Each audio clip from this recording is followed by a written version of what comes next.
ప్రభువైన యేసుక్రీస్తు నామానికి మహిమ కలుగును గాక. యేసుక్రీస్తు నామంలో మీ అందరికి వందనాలు. దేవుడి మిమ్మల్ని అందరినీ దీవించి బలపరచును గాక. పరిశుద్ధ గ్రంథం బైబిల్ దేవుని యొక్క వాక్య భాగాన్ని చదువుకుందాము. సామెతల గ్రంథము 11వ అధ్యాయము 31వ వచనం.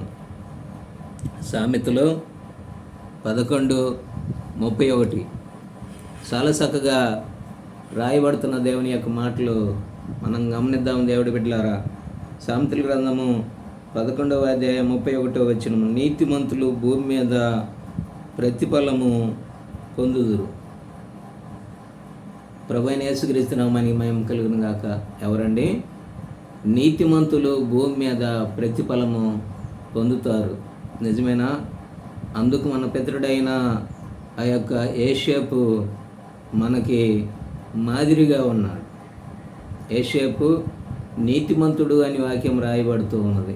ఎందుకో తెలుసా? నిజంగా అన్నలందరూ కూడా దుర్మార్గపు కార్యములు చేస్తూ ఉంటే వారి పాపములో కానీ వారి దుర్మార్గతలోను కానీ పాల్పొందినటువంటి వాడు యోసేపు కాడు. అతడు నీతిమంతుడిగా ఉండి తండ్రి మాట వింటూ తండ్రి మాటకి విధేయుడిగా లోబడుతూ తండ్రిని వెంబడిస్తూ జీవిస్తూ ఉన్నాడు. అయినప్పటికీ ఈ నీతిమంతుడు వారి యొక్క పాపాల గురించి తన తండ్రికి తెలియపరుస్తాడేమోనని నిజంగా ఆ యొక్క నీతిమంతుడైన యోసేపుని ఆ గోతిలో వేసి నిజంగా తనను చంపాలని ప్రయత్నం చేస్తారు. నిజంగా ఆ నీతిమంతుడు ఏ యొక్క వారి పట్ల ఏ దోషము, ఏ నేరము, ఏ పాపము చేయకపోయినా నీతిమంతుడైన యోసేపుని తన అన్నలు చంపాలనే ఆలోచన కలిగి ఉన్నారు. అయినప్పటికీ ఇదంతా మనకు తెలుసు అండి. ఆ యొక్క మరి ఐగుప్తీయులు ఆ ప్రాంతంలో నుంచి వెళ్తూ ఉంటే వారికి ఆ యొక్క యోసేపుని బానిసనిగా అన్నలు అమ్మేసినారు. తన తండ్రి అయిన యాకోబుకి అబద్ధం చెప్పటానికి ఒక రక్తంతో నిండిన ఒక అంగీని తీసుకెళ్ళి తన తండ్రిని నమ్మించినారు. అయితే యోసేపు ఐగుప్తు దేశంలోనికి వెళ్ళినప్పుడు యోసేపుతో పాటు కూడా దేవుడు వెళ్ళినాడు. ప్రియులారా, చూసినారా? యోసేపు పోతీఫరు ఇంట్లో ఉన్నప్పుడు ప్రతిఫలం కలుగుతూ ఉన్నది, ఆశీర్వదించబడ్డది. ఆయన యొక్క గృహమంతా కూడా ఎంతగానో దీవించబడుతూ ఉంటే ఆ పోతీఫరు ఆశ్చర్యపోయినాడు. ఈ యొక్క చిన్నవాడి ద్వారా దేవుడు మాకెంతో మేలు చేస్తున్నాడు, ప్రతిఫలం పొందుతున్నామని నిజంగా ఆ యోసేపుకి తన అధికారం అంతా అప్పచెప్పినాడు.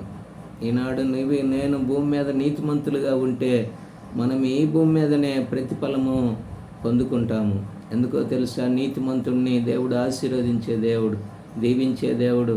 అందుకనే ఆ నీతిమంతుడైన యోసేపు ఇది చాలా గొప్ప పెద్ద కథ అండి. అయితే నేను కుదిర్చి చెబుతూ ఉన్నాను. యోసేపు ద్వారా దేవుడు ఆ యొక్క ఐగుప్తు దేశాన్ని ఆశీర్వదించినాడు. చూసినారా? కరువు అదంతా లేకుండా నిజంగా యోసేపు ఫలం పొందటానికి ఆ యొక్క కరువులో నుండి ఆ యొక్క దేశాన్ని, ఆ పట్టణాన్నే విడిపించినటువంటి వాడు. కనుక నీవు నేను నీతిమంతులుగా ఉంటే ఆయన మనల్ని గొప్పగా దీవించి ఆశీర్వదించి నడిపించే దేవుడు. కాబట్టి ఆ దేవుడి మీద సంపూర్ణంగా మనం ఆనుకుని ఆ దేవుడితో మనం కొనసాగుదాము. నీతిమంతు యొక్క జీవితంలో కలిగి మనం ముందుకు నడిస్తే మనల్ని గొప్పగా ఆశీర్వదించే దేవుడై ఉన్నాడు. దేవుడి వాక్యాన్ని దీవించినగాక.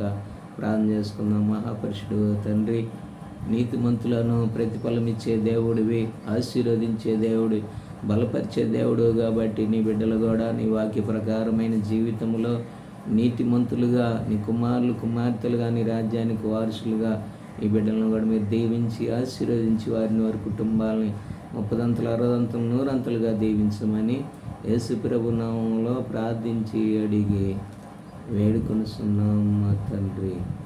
ఆమేన్. దేవుడి బిడ్డలారా, ఈ వీడియోని కూడా లైక్ చేయండి, షేర్ చేయండి. ఈ పరిచర్య కొరకై మీరు కూడా ప్రార్థన చేయండి. ఆమేన్.